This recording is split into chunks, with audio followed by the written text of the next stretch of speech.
स्थान से मिलता है। देवियों, मेरी ओर नहीं देखना, मेरी ओर नहीं झांकना।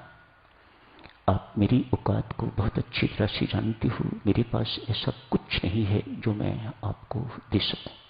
हाँ, ये स्थान जो मेरे गुरुजनों का है, जो मेरे सद्गुरुओं का है, आपको स्पष्ट करूं देवियों सज्जनों, सद्गुरु कभी मरा नहीं करते।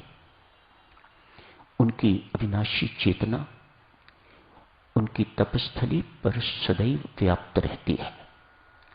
वही हम सबको देखने को मिल रहा है।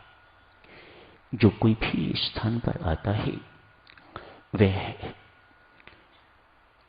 बलवान होके जाता है, बल प्राप्त करके जाता है। कल भी आपसे एक अर्ज की थी, इस स्थान पर आके रोग भी ठीक होते होंगे, लेकिन लक्ष्य ये नहीं होना चाहिए। समस्याएं भी सुलझती होंगी, लेकिन लक्ष्य ये नहीं होना चाहिए। इससे इस स्थान की महिमा कम होती है। बड़े जगह से, बड़ों से बड़ी चीजें मांगनी चाहिए। छोटी चीजें तो बाजार से भी मिल जाती हैं, छोटी चीजें तो छोटों से भी मिल जाती हैं। जो चीज यहां से मिलती है, परमेश्वर के मार्ग पर परमेश्वर के साथ जुड़े रहने की प्रेरणा एवं बल, ये हर जगह नहीं मिलता। यहां आके ये आपको मिलता है।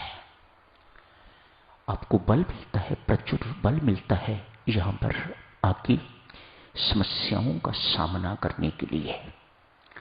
हम समस्याएं सुलझाने के लिए यहां नहीं आते, उनसे तो हम निपटेंगे, लेकिन उसके लिए बल चाहिए, वह इस स्थान से मिलता है। यहां आके आप परमात्मा की भक्ति करते हैं। ये स्थान भक्ति के लिए है। आके भक्ति कीजिए, जप कीजिए, अमृतवाणी का पाठ कीजिए, भक्ति प्रकाश का पाठ कीजिए, रामायण जी का पाठ कीजिए। ये सब भक्ति के अंतर्गत है।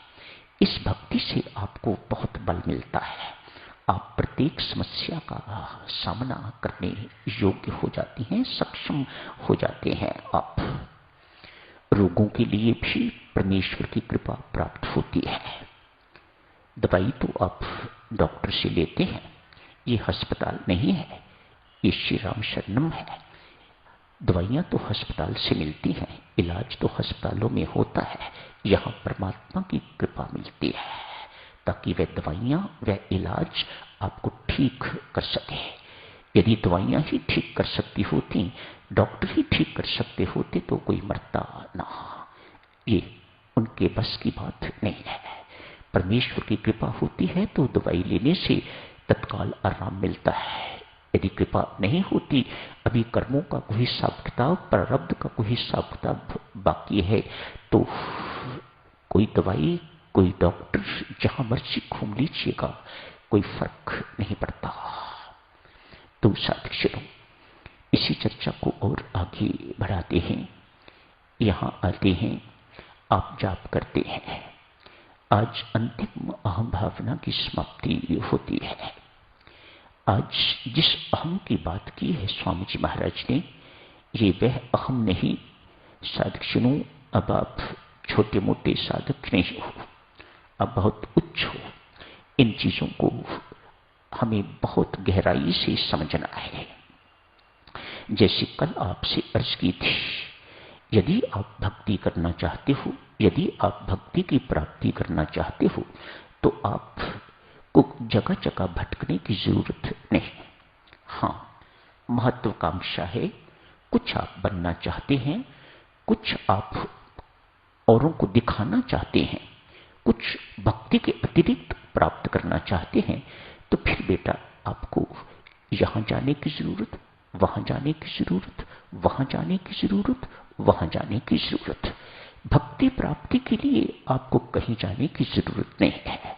कल भी आपसे अर्ज की थी देवी, भक्ति के लिए आदमी को भीतर जाना है, और बहुत भीतर जाना है, बहुत डीप जाना है, और डीप जाना है, या बेटा ऊपर उठना है।